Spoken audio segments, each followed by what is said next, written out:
1988 Jayaram cinema രംഗത്തോട്ട് വരുന്നത്. അവിടുന്ന് അങ്ങോട്ട് 89, 90 മുതൽ 93 എന്ന വർഷം വരെയൊക്കെ മലയാളത്തിൽ ഒരു വർഷം ഒരുപാട് സിനിമകൾ, ഏകദേശം 10ഓളം സിനിമകളൊക്കെ 93-ലൊക്കെ അദ്ദേഹത്തിൻ്റെതായിട്ട് പുറത്തിറങ്ങിയിട്ടുണ്ട്. ആ ഒരു സമയത്താണ് അദ്ദേഹം തമിഴിലോട്ട് ചേക്കേറുന്നത്. 93-ൽ അദ്ദേഹത്തിൻ്റെ തമിഴിൽ ആദ്യത്തെ സിനിമയൊക്കെ പുറത്തിറങ്ങുന്നു. 94 എന്നൊരു വർഷമൊക്കെ എത്തിക്കഴിഞ്ഞപ്പോൾ സിനിമകളുടെ എണ്ണം കുറച്ച് തമിഴിലും കൂടി, പിന്നെ മലയാളവും തമിഴും ഒരുപോലെ അദ്ദേഹം കൊണ്ടു നടക്കാൻ ശ്രമിച്ചിട്ടുണ്ട്. അപ്പോൾ ഇന്ന് ഞാൻ ഡിസ്കസ് ചെയ്യാൻ പോകുന്നത് 94 എന്ന വർഷം, ആ വർഷത്തെ ജയറാമിൻ്റെ മലയാളത്തിലെയും തമിഴിലെയും സിനിമകളെ കുറിച്ചാണ്. 94 മലയാളത്തിൽ 3 സിനിമകളാണ് ജയറാമിൻ്റെതായിട്ട് പുറത്തിറങ്ങിയിരിക്കുന്നത്. അതിൽ ആദ്യത്തെ ഒരു പ്രധാനപ്പെട്ട സിനിമ CID ഉണ്ണികൃഷ്ണൻ. രാജസേനൻ ജയറാം കൂട്ടുകെട്ട്, 91-ലെ കടിഞ്ഞൂൽ കല്യാണം, പിന്നീട് അയലത്ത് അദ്ദേഹം, അവിടെ മുതൽ 93 എത്തിക്കഴിഞ്ഞപ്പോൾ മേലെപ്പറമ്പിലാണ് പോയത്. ഒരു ബ്ലോക്ക് ബസ്റ്ററായി ജയറാമിൻ്റെ തന്നെ കരിയർ മാറ്റിമറിച്ച ഒരു സിനിമയായിരുന്നു.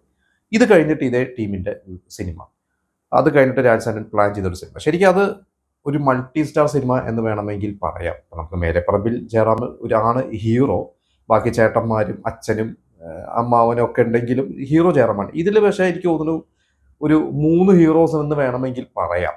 അതിൽ 3 പേരാണ് ജയറാമും മണിപിള്ള രാജുവും ജഗതി ശ്രീകുമാറും. ഇവർക്കൊക്കെ നായികമാരുമുണ്ട്. പക്ഷേ ടൈറ്റിൽ റോൾ ജയറാം തന്നെയാണ്. CID Unnikrishnan BAP. ആ ഒരു സിനിമ 94 വിഷുവിനോടനുബന്ധിച്ചാണ് തിയേറ്ററിൽ ഇറങ്ങിയത്. എനിക്ക് നല്ല ഓർമ്മയുണ്ട് ആ സിനിമയൊക്കെ കാണാൻ പോയത്. തൃശ്ശൂർ ജോസ് തിയേറ്ററിലായിരുന്നു സിനിമ. അന്ന് ഈ പറയുന്ന CID ഉണ്ണികൃഷ്ണനും കമ്മീഷണറും കാശ്മീരവും ഒരുപാട് സിനിമകൾ അന്ന് കാബൂളിവാലയൊക്കെ തിയേറ്ററിൽ ഓടിക്കൊണ്ടിരിക്കുന്ന ഒരു സമയമായിരുന്നു. അന്ന് എനിക്ക് തോന്നുന്നു 2 തവണ അന്ന് തിയേറ്ററിൽ പോയി കണ്ടിട്ടുണ്ട്. എന്നൊക്കെ ചെറിയ കുട്ടിയാണ്. അന്ന് ആദ്യം CID ഉണ്ണികൃഷ്ണൻ കണ്ടു, പിന്നെ ഒരിക്കൽ തേന്മാവിൽ കൊമ്പത്തെ സിനിമ സ്വപ്ന തിയേറ്ററിലായിരുന്നു. അത് കാണാൻ വേണ്ടി പോയിട്ട് ടിക്കറ്റ് കിട്ടാതെ വീണ്ടും ഈ സിനിമയ്ക്ക് തന്നെ അന്ന് എല്ലാവരും കൂടി പോയതൊക്കെ എനിക്ക് ഓർമ്മയുണ്ട്. എന്തായാലും CID ഉണ്ണികൃഷ്ണൻ മേലേപ്പറമ്പിലാണ് വീട് പോലെ വലിയൊരു ബ്ലോക്ക് ബസ്റ്റർ അല്ലായിരുന്നു, പക്ഷെ അതൊരു ഹിറ്റ് സ്റ്റാറ്റസിൽ ഇടം നേടിയൊരു സിനിമയായിരുന്നു. ശരിക്കും ആ സിനിമയിൽ മുകേഷ് അഭിനയിക്കേണ്ടതായിരുന്നു. മുകേഷിന് അന്ന് അതിൽ ആ ഒരു രണ്ടാമത്തെ മണിപിള്ള രാജു ചെയ്ത വേഷത്തിലോട്ട് അന്ന് രാജസേനൻ വിളിച്ചതാണ്. പക്ഷേ മുകേഷ് അന്ന് നായക തുല്യമായിട്ടുള്ള റോളുകളൊക്കെ ചെയ്തുകൊണ്ടാവാം ജയറാമിൻ്റെ കൂടെ ഒരു കൂട്ടക്കളി എന്തോ മുകേഷ് അന്നത് ചെയ്തില്ല. പകരം ആ റോളിലോട്ടാണ് മണിപിള്ള രാജു വരുന്നത്.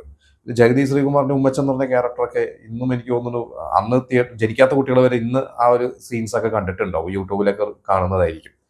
മറ്റൊരു സിനിമ വധു ഡോക്ടറാണ്. പുതിയൊരു സംവിധായകനായിരുന്നു KK ഹരിദാസ്. ആ സിനിമയിലെ അസോസിയേറ്റ് ഡയറക്ടർ ലാൽ ജോസ് ആയിരുന്നു.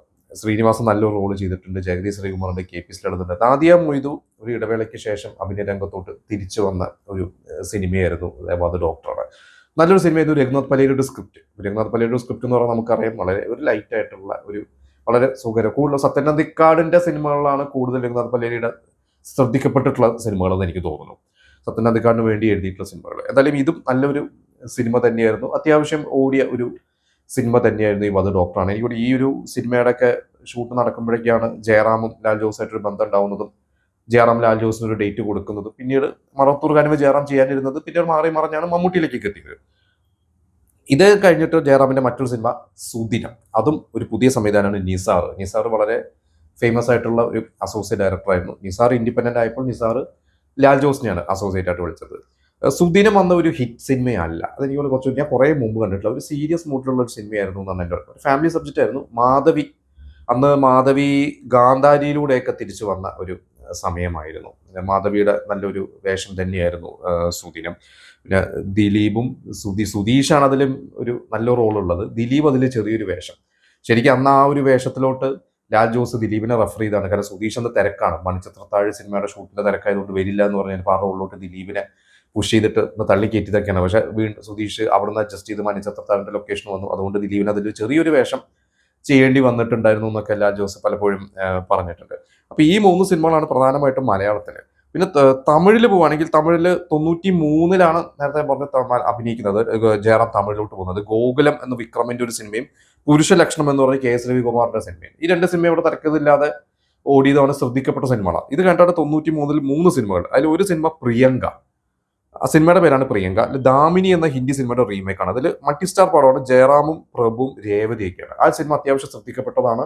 ഓടിയ സിനിമയാണ്. രേവതിക്ക് കുറെ അവാർഡ്സ് ആ ഒരു സിനിമയ്ക്ക് കിട്ടിയിട്ടുണ്ടായിരുന്നു. പിന്നെ മനസ്സ് രണ്ട് പുതുസ് എന്ന സിനിമ, അത് ജയറാമും ഖുഷ്ബും കൂടിയാണ്. ഇത് നമ്മുടെ മലയാളത്തിലെ സസ്നേഹത്തിന്റെ, എനിക്ക് 1990 സസ്നേഹം ഇറങ്ങുന്നത്. സസ്നേഹത്തിന്റെ റീമേക്കാണ്. പക്ഷേ ഈ സിനിമ സസ്നേഹം ഇവിടെ അത്യാവശ്യം ശ്രദ്ധിക്കപ്പെട്ട സിനിമയും നല്ലൊരു സിനിമയായിരുന്നു. പക്ഷെ അവിടെ പോയി കഴിഞ്ഞപ്പോൾ ആ സിനിമ എന്തോ വിചാരിച്ച പോലെ അങ്ങ് ക്ലിക്കായില്ല. ജയറാം ഖുഷ്ബു കോംബോ ഒക്കെ അതിനൊരു ഹൈപ്പൊക്കെ ഉണ്ടായിരുന്നു. പക്ഷെ വിചാരിച്ച പോലെ സിനിമ ക്ലിക്കായില്ല. പിന്നെ നില എന്ന് പറയുന്ന ഒരു സിനിമ, അത് ഒരു ഫ്ലോപ്പ് സിനിമയായിരുന്നു. ജയറാമും വിനീതയായിരുന്നു അതിലെ പ്രധാന കഥാപാത്രങ്ങളായിട്ട് ചെയ്തിട്ടുള്ളത്. എന്തായാലും ജയറാം ഇവിടെ മലയാളത്തിലും 3 ഹീറോ ആയിട്ട് സിനിമകൾ ചെയ്തു, തമിഴിലും ഹീറോ ആയിട്ട് 3 സിനിമകൾ. എനിക്ക് തോന്നുന്നു അത് അഡ്ജസ്റ്റ് ചെയ്തിട്ട് ഡേറ്റ് എങ്ങനെ ഇന്ന് നോക്കുമ്പോൾ പല സിനിമകളും അന്ന് അങ്ങനെ ഡേറ്റ് കൊടുത്തിട്ട് എനിക്ക് ഒരു മലയാളത്തിൽ വേറൊരു ഹീറോയൊന്നും അങ്ങനെ ചെയ്തിട്ടില്ല. മമ്മൂട്ടിയൊക്കെ ചെയ്തിട്ടുണ്ടെങ്കിൽ കൂടി വല്ലപ്പോഴൊക്കെയാണ്. പക്ഷെ ജയറാമാണ് കുറച്ച് കൂടുതൽ സിനിമകൾ അവിടെ ചെയ്തിട്ടുള്ളത്. ഒരു പക്ഷേ ചെറിയ പടങ്ങളായതുകൊണ്ട് അങ്ങ് ഡേറ്റ്സ് ഒക്കെ അഡ്ജസ്റ്റ് ചെയ്തിട്ട് കൊടുക്കാൻ പറ്റിയതുകൊണ്ടായിരിക്കും. എന്തായാലും ഇതൊക്കെയാണ് സിനിമകൾ. എൻ്റെ ഫേവറേറ്റ് സിനിമ ഈ വർഷം ഇറങ്ങിയത്, ഞാൻ അന്ന് തിയേറ്ററിൽ പോയി കണ്ടത് CID ഉണ്ണികൃഷ്ണൻ തന്നെയാണ്. അത് ഡോക്ടറാണ്. സുദിനവും ഒക്കെ അതല്ലാതെ പിന്നീട് കാസറ്റ് എടുത്തിട്ടൊക്കെയാണ് കണ്ടിട്ടുള്ളത്. ഈ പറഞ്ഞ തമിഴ് സിനിമകൾ എനിക്ക് ഓർമ്മയില്ല. ഗോകുലം പണ്ട് കണ്ടിട്ടുണ്ട്, മറ്റു സിനിമകളൊന്നും. ഗോകുലം 93-ലാണ്, ഞാൻ പറയും 94-ൽ ഇറങ്ങിയ ഈ 3 തമിഴ് സിനിമയും ഞാൻ കണ്ടിട്ടില്ല. ഇതിൽ നിങ്ങൾ ആരെങ്കിലും ഈ സിനിമകളൊക്കെ മലയാളമായാലും തമിഴായാലും തിയേറ്ററിൽ പോയിട്ടൊക്കെ കണ്ടിട്ടുണ്ടെങ്കിൽ നിങ്ങളുടെ എക്സ്പീരിയൻസ് നമുക്ക് ഷെയർ ചെയ്യുക.